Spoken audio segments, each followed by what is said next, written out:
इस क्वेश्चन के अनुसार हमारे पास एक पेंडुलम है। इस पेंडुलम का लेंथ है L और यहाँ जो बॉब है इसका मास है M। ये मान लो ऐसे लटका हुआ है।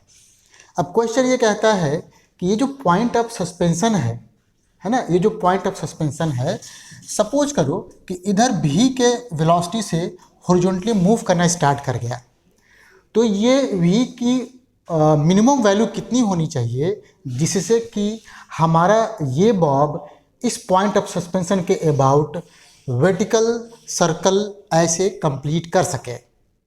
तो देखो क्वेश्चन बहुत सिंपल सा है। हम लोग क्या करेंगे, हम लोग एक ऐसा फ्रेम चुनेंगे जिसमें हमारा ये पॉइंट ऑफ सस्पेंशन जो है स्टेशनरी है, या दूसरे लैंग्वेज में कहिए जो कि हम बार बार आपसे कहते आए हैं कि आप इसी पॉइंट ऑफ सस्पेंशन पर बैठ जाइए। तो जब आप इस पर बैठ जाएंगे तो आपको जो है ये इस डायरेक्शन में V के वेलोसिटी से है ना जाता हुआ महसूस होगा। तो अब देखो क्वेश्चन बहुत सिंपल सा हो गया। अब क्वेश्चन ये हो गया कि बेसिकली हम इस बॉब को हॉरिजॉन्टल डायरेक्शन में कितना मिनिमम वेलोसिटी प्रोवाइड करें जिससे कि ये वर्टिकल सर्कल कंप्लीट कर सके। तो जिसको फार्मूला याद है वो तो फट से लिख देगा। अब यहाँ आगे कुछ करने की ज़रूरत है नहीं, लेकिन फिर भी हम इसको प्रॉपरली सॉल्व करेंगे, है ना। तो देखिए हम ऐसा करते हैं कि हमने कहा कि भाई देखो, जब ये पूरा वर्टिकल सर्कल ऐसे कंप्लीट करेगा तो अपने पाथ के हाईएस्ट पॉइंट पर सपोज करो कि इसका जो वेलोसिटी है वो u हो जाता है ना। यहाँ वेलोसिटी कितना हो गया, u हो गया। मास इसका m है, चलिए मास इसका m है। अब ये समझो कि अपना पार्टिकल जो कि सर्कुलर मोशन में है, तो सर्कुलर मोशन को परफॉर्म करने के लिए जो कंडीशन होता है वो कंडीशन सेटिस्फाई होगा। तो यहाँ पे देखिए, यहाँ पे टेंशन मान लीजिए T1 है ना, यहाँ पे मान लीजिए टेंशन T1। अच्छा, ये जो सर्कल है उसका रेडियस आपका L हो जाएगा।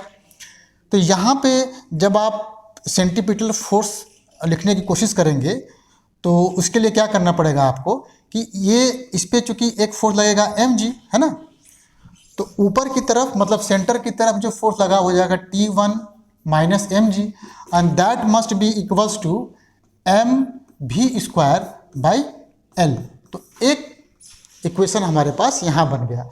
अच्छा, जब हाईएस्ट पॉइंट पर आएगा तो वो भी आप जानते हैं कि इस डायरेक्शन में मान लो कि टेंशन T लग रहा है और इसी डायरेक्शन में उस पर mg भी लगेगा। तो यहाँ पर अगर मैं इक्वेशन ऑफ मोशन लिखूंगा तो T2 plus mg equals to mu² by L हो जाएगा। अब समझ लो जरा, अब समझो ये कि यहाँ से लेकर यहाँ तक जब हमारा पार्टिकल मूव करता है तो ड्यूरिंग दिस मूवमेंट अपने पार्टिकल पर दो फोर्स लगते हैं, एक तो ग्रेविटी और दूसरा स्ट्रिंग का टेंशन।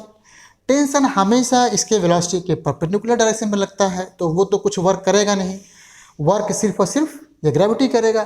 तो ग्रेविटी चूँकि कंजर्वेटिव फोर्स है तो हम ऐसे कह सकते हैं कि लोएस्ट पॉइंट और हाईएस्ट पॉइंट पर अपने पार्टिकल का टोटल मैकेनिकल एनर्जी सेम रहना चाहिए। तो यहाँ पे देखो, अगर मैं इसी को रेफरेंस लेवल ले लूँ तो यहाँ पर टोटल एनर्जी है हाफ m है ना, हाफ mv², पोटेंशियल 0 हो जाएगा।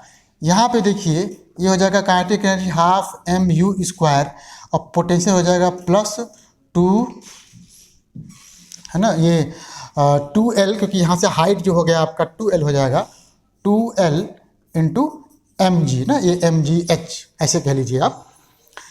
अच्छा जरा देखना, यहाँ पे मैं इसी में देखता हूँ कि अगर मुझे v की वैल्यू मिनिमम चाहिए तो ऑब्वियसली u की वैल्यू मिनिमम होना चाहिए, क्योंकि आप L को चेंज कर नहीं सकते, m और g वो सब कांस्टेंट है, तो v केवल और केवल u पे डिपेंड करेगा। u मिनिमम होना चाहिए अगर v हमको मिनिमम चाहिए, ठीक है। अब यहाँ दोबारा से यहाँ पहुँच जाओ, अगर तुमको u मिनिमम चाहिए तो देखो भाई m तो बदल नहीं सकते, g बदल नहीं सकते, l बदल नहीं सकते, सिर्फ और सिर्फ यही बदलेगा। और चूँकि ये टेंशन है तो टेंशन का मिनिमम वैल्यू जो होता है किसी स्ट्रिंग में वो हो जाता है 0 के बराबर। नोट कीजिए किसी रॉड में नहीं, हम सिर्फ स्ट्रिंग की बात कर रहे हैं, यहाँ पे स्ट्रिंग ही है बेसिकली। तो यहाँ से u मिनिमम जा हो गया मेरा सिंपली GL ना, ये GL, क्योंकि हमने इसको 0 कर दिया, mm कट जाएगा, आराम से कर लेंगे हम। सोचो जरा, यहाँ पे तुमको v मिनिमम निकालना है, अब रख दो यहाँ पे।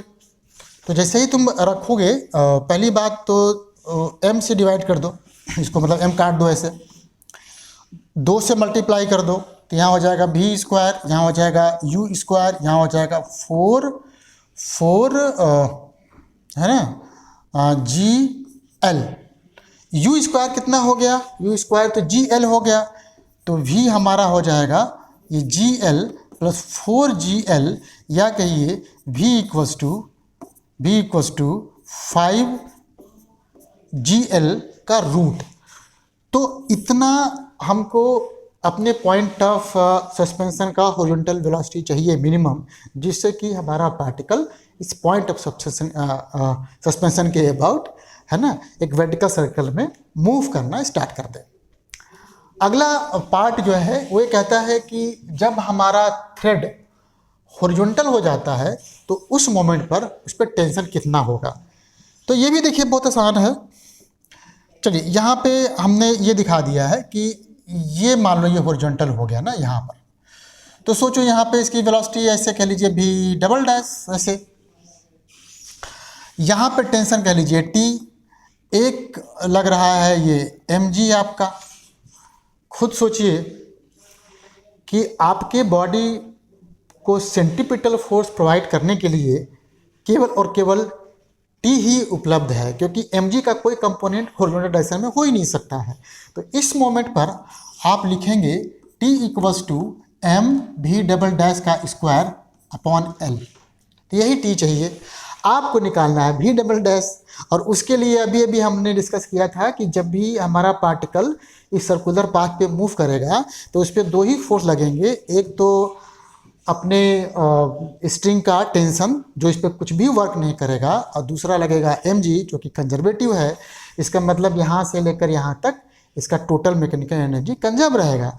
तो यहाँ का एनर्जी देखिए आपने कितना निकाला था, यहाँ का एनर्जी वो निकाला था हाफ mv स्क्वायर, और v स्क्वायर को आप लिखेंगे 5GL, and that must be equals to, देखिए वर्टिकली ये L हाइट गया है तो इसका पोटेंशियल हो जाएगा mgl, और देखो यहाँ जो काइनेटिक एनर्जी हो जाएगा वो हो जाएगा हाफ mv डबल डैश का स्क्वायर, है ना। सोचिए जरा, ये तो हो गया 2.5, इसमें से थोड़ा सा इधर चला जाएगा। मुझे लगता है कि मुझे अब दूसरे पेज पे जाना पड़ेगा। तो इधर हो गया आपका 2.5GL, इधर हो गया 2.5 mgl इक्वल्स टू कितना था भैया, देखें हम,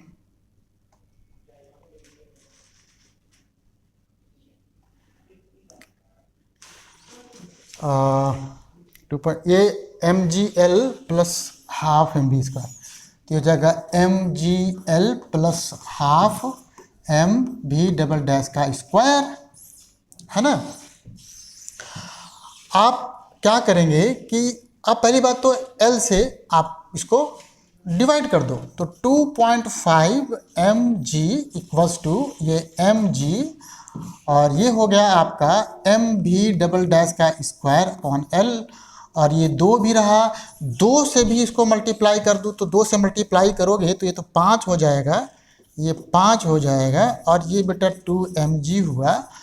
और ये देखिए ये आपका इतना आ गया, इसको इधर करेंगे तो 3 mg आया ये। और इसके बारे में क्या ख्याल है, ये तो हमने अभी देखा है कि यही वो टेंशन है बेसिकली, इसको हमको निकालना है। तो टेंशन देखो आराम से 3 mg के बराबर हो गया। तो इस क्वेश्चन में कुछ भी नहीं था, बस सिर्फ रेफरेंस फ्रेम का कैसे आप स्मार्टली यूज करते हैं, सिर्फ यही देखने के लिए ये क्वेश्चन डिज़ाइन किया गया है। अब हम लोग मिलेंगे क्वेश्चन नंबर 138 को सॉल्व करने के लिए। तब तक आप एंजॉय करो। बाय।